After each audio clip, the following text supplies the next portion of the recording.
May God's name be glorified.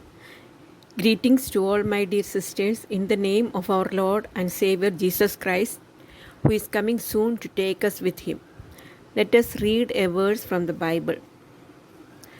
John chapter 6, verse 39 and 40.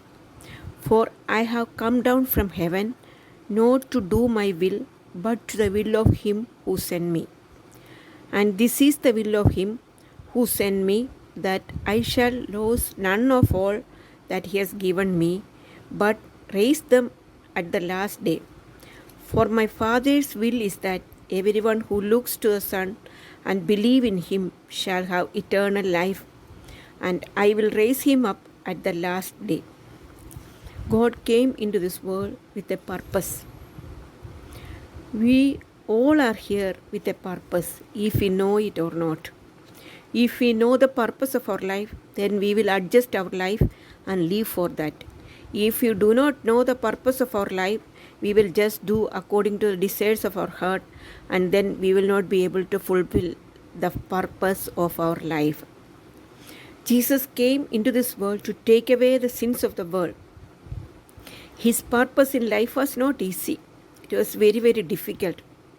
From birth till death, he had to go through many problems, pains, and many other problems he faced from so many people. His own people despise him. Until death, he knew about his purpose and stuck to it. He came to do the will of God. It was not easy for him, but he was able to do it happily. We are here to do the will of God, who gave his life for us. The moment we repent about our sins and believe in Jesus Christ and accept him as our only Savior, we became his children. On that day onward, our purpose should be to do the will of God and live for the glory of God. If so, we will be able to live a victorious Christian life, and God will reward us when we stand before him. Let us read a verse from the Bible.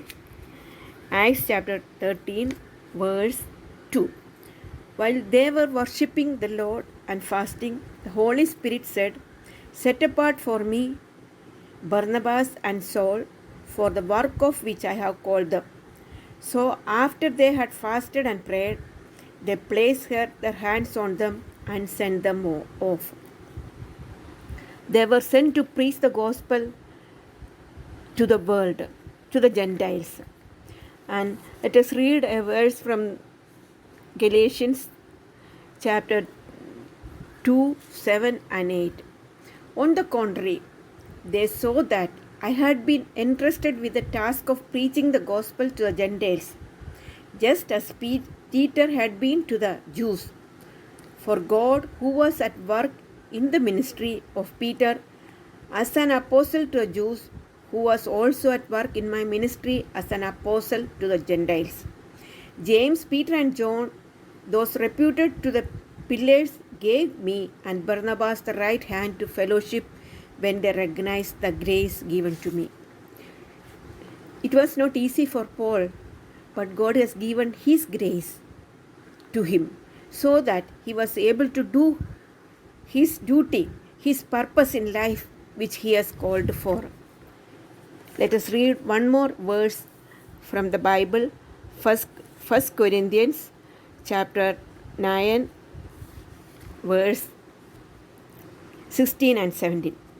Yet when I preach the gospel, I cannot boast, for I am compelled to preach. He was saying that he was doing the purpose that God has called to do for him to do.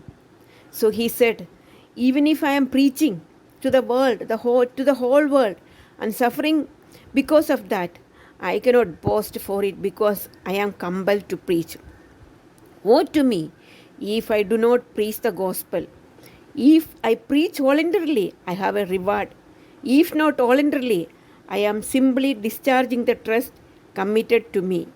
What then is my reward? Just this is that in preaching the gospel, I may offer it free of charge and so not make use of my right in preaching it. As Paul knows, so he was able to preach with his heart. Dear sisters, are we able to do the purpose that we are called? May God help us to do the purpose that we are called. Paul was able to do, and he got the rewards. May God help us also to do the will, to do all the purposes that we are called for, and we will be also getting rewards from God for that. May his name be glorified.